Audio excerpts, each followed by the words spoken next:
2 जुलाई की रात को सारे काम मैं फारिग होके मैं कमरे में गई और मैंने सोचा कि चलो मैं थोड़ा इंस्टा में मैसेजेस देख लेती हूँ या मैं मोबाइल उठा लेती हूँ। मोबाइल उठाया तो टाइम पे नजर गई तो 12 बजे में 15 मिनट थे। 12 बजे में 15 मिनट थे। जब मैंने देखा तो मैं बहुत ज़्यादा शॉक हो गई क्योंकि 15 मिनट 12 बजने में नहीं था। 15 मिनट मेरी ज़िंदगी का 15वां साल शुरू होने में 15 मिनट थे। अभी मैं ये सोच ही रही थी कि 1 मिनट गुजर गया और 14 मिनट रह गया।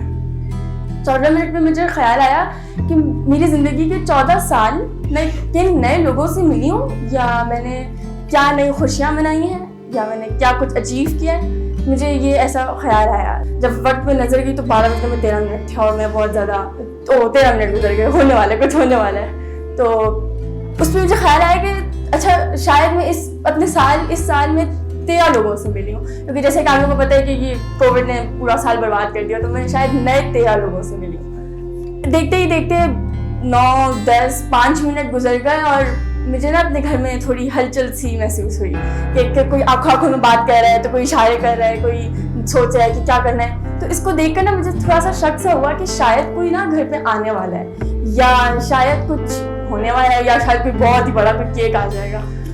12 बज गए और ऐसा कुछ भी नहीं हुआ। मतलब सबने यूजुअली विश किया और सब विश करके अपने अपने मोबाइलों में लगे और टीवी देखने लगे। तो मैं शक में थी कि ये क्या हुआ, कुछ तो किया ही नहीं, ये क्या बात है ये। लेकिन ना कोई आया। मैं इंतजार कर रही हूँ, अच्छा कोई शायद डोर बेल बजेगी, कुछ होगा, कोई होगा। इंतजार करते करते कुछ भी नहीं हुआ।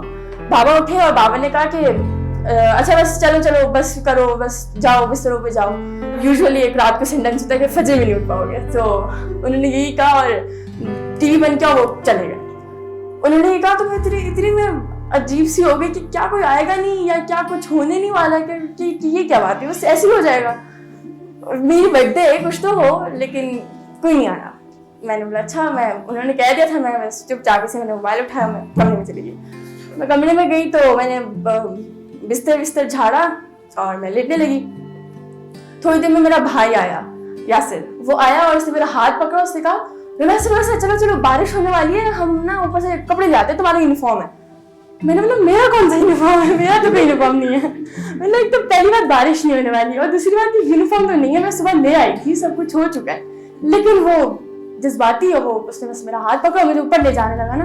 मैंने पीछे मुड़ कर देखा तो मेरी बहन वो दुपट्टा ओढ़ रही है, कर रही है। मैं देख रही हूँ कि ये क्या, उसको क्या हो गया, क्योंकि वो यूजुअली ऐसे तैयार हुई थी जैसे कोई आने वाला है। तो मैं देख रही हूँ कि इसको क्या हो गया, ये क्यों ऐसे हो रही है। उसके जज्बात को देखकर ना मुझे शक सा हुआ कि अच्छा शायद क्या पता कोई हो ऊपर कोई। लेकिन उसी लम्हे मेरी वक्त पे नजर गई और मैंने देखा कि 1 बज रहा था। मतलब 1 बजे कौन आएगा, कोई भी नहीं आता 1 बजे। मैं ऊपर गई तो बहुत ना चीखों की आवाज़ें आने लगी, कोई कुछ फाड़ो वाली चीखों की आवाज़ आई। मैंने जैसे ही देखा तो मेरे सारे कजन सामने थे और मैं इतना हैरान, मैंने बोला कि ये क्या हुआ, ये सब कैसे आ गया।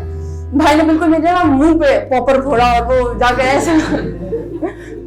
ऐसे जाकर लगा। लेकिन तो उस लम्हे मैंने ये सोचा कि हमारी ज़िंदगी में ना कुछ छोटे छोटे ऐसे वाक़यात हो जाते हैं कि हमें पता नहीं चलता। हम बोलते हैं कि अच्छा बस हो गया, चलो काम चलाओ। लेकिन कुछ छोटे से लम्हे होते हैं और छोटे से मूवमेंट्स होते हैं, वो हमारे दिल में रह जाते हैं। और जैसे ये मूवमेंट कि मैं जब भी सोचती हूँ मुझे बहुत मज़ा आता है, मैं कहती हूँ कि बस हमेशा ऐसे ही हो।